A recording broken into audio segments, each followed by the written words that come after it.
Tubahaye ikaze ngo turebere hamwe amakuru yiriwe avugwa muri Afurika.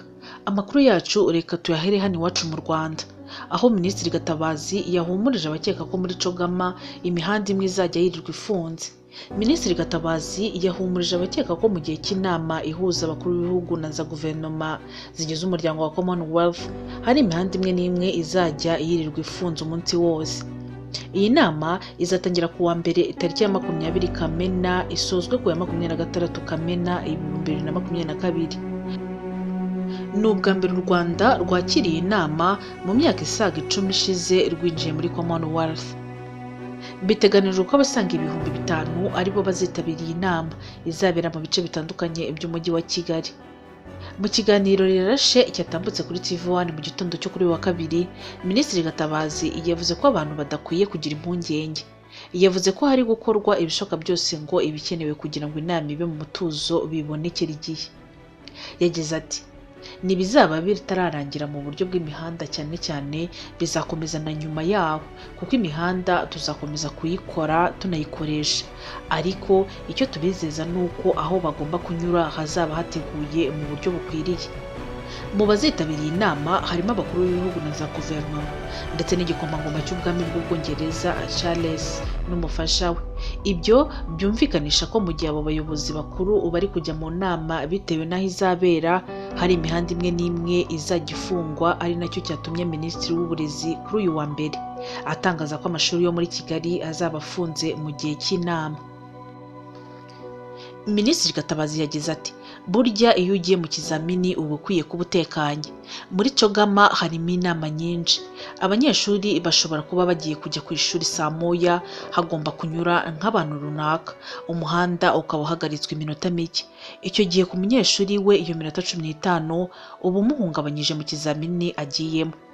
Ntabwo ari kimwe n'umuntu wajyaga mu isoko ushobora gukererwaho iminota 15 cyangwa 30. Yavuze ko nubwo imihanda imwe izajya ifungwa iminota mike bitavuze ko izajya ifunga umunsi wose. Yijeje ko abanyarwanda bazajya bamenyeshwa uko imihanda irakoreshwa mbere y'igihe. Yakomeje agira ati "Tuzakora ibishoboka byose tugende tubabwira uko imihanda ikoreshwa. Hari imihanda minini kuva ku kibuga cy'indege ugera mu mujyi. Iyo ni imihanda ishobora kuzajya rimwe na rimwe ikenerwa kubera abashyitsi baje. Niba hinjiye perezida ugomba kugeraho ari bucumbike, uwa kabiri agakurikiraho, ibyo bizajya bigenwa ku buryo abantu bazajya bamenya ngo iyi minota umuhanda uraba ufunze." Minisitiri Gatabazi yasabye abaturage kurangwa n'isuku no gukomeza umuco mwiza wo kwakira abashyitsi, baharanira umutekano wabo n'ibyabo mu gihe cyose iyi nama izaba iri kuba. Tunyarukire mu gihugu cy'abaturanyi cya Uganda, aho polisi yo muri Uganda irimo gukora iperereza ku rupfu rw'umunyakenya wituye hasi agahita ashiramo umwuka ku wa 6 w'icyumweru gishize. Uwo muturage wapfuye yitwaga Lynette Majuma w'imyaka 45 y'amavuko, akaba yarapfiriye mu modoka itwara abagenzi. Ship Reports yatangaje ko yari arwaye ndetse yari yahawe ibitaro Mulango Hospital. Ahitamo gutoroka ariko ubwo yari yicaye muri taxi yaguye hasi ahita apfa nk'uko polisi yabitangaje. Yongeyeho ko iperereza rikomeje kugira ngo hamenyekane impamvu nyirizina y'urupfu rwe. Muri Burkina Faso ho inyeshyamba zishe abagera ku 100, abagera kuri 50 baguye mu gitero cy'inyeshyamba mu majyaruguru ya Burkina Faso nk'uko byatangajwe na guverineri w'iki gihugu. Iki gitero cyabaye mu mpera z'icyumweru gishize, aho bikekwa ko abagize uruhare muri iki gikorwa bakorana na Islamic State. Umuvugizi wa guverinoma Lionel Birigo yatangaje ko abasirikare bamaze kubona imirambo igera kuri 50, ariko ngo iyi mibare ishobora kwiyongera. Nubwo bimeze gutyo, Reuters yabwiwe n'umwe mu bo mu nzego zishinzwe umutekano ko hapfuye abagera ku 100. Mu gihe umuturage utarashatse ko izina rye ritangazwa yavuze ko hapfuye abagera ku 165. Umuryango w'abibumbye wamaganye iki gitero, wahamije ko cyahitanye benshi, unahamagarira inzego z'ubuyobozi kugeza ku butabera abakigizemo uruhare. Muri Sudani abagera ku 100 baguye mu mirwano yashyamiranyije amoko muri Darfur. Umuryango w'abibumbye watangaje kuri uyu wa mbere ko abantu bagera ku 100 baguye mu mirwano yashyamiranyije amoko mu ntara ya Darfur y'Uburengerazuba mu cyumweru gishize. Imirwano yakomotse ku makimbirane y'ubutaka hagati y'amoko y'Abarabu n'Abanyafurika nk'uko ishami rya Loni ryita ku mpunzi ryabitangaje. Inyeshyamba z'Abarabu muri ako gace zagabye ibitero mu duce twinshi byatumye abaturage benshi bava mu byabo. Intara ya Darfur muri Sudani yayogojwe n'intambara za gisivile kuva mu 2003 ku butegetsi bwa Omar el-Bashir wabuvanyweho mu 2019. Guverinoma ya mbere y'inzibacyuho muri Sudani yashatse uko yashyira iherezo ku makimbirane muri iyi ntara ya Darfur binyuze mu masezerano yemejwe ku ya 3 Ukwakira 2020, ariko imwe mu mitwe yitwaje intwaro yanga kuyashyiraho umukono.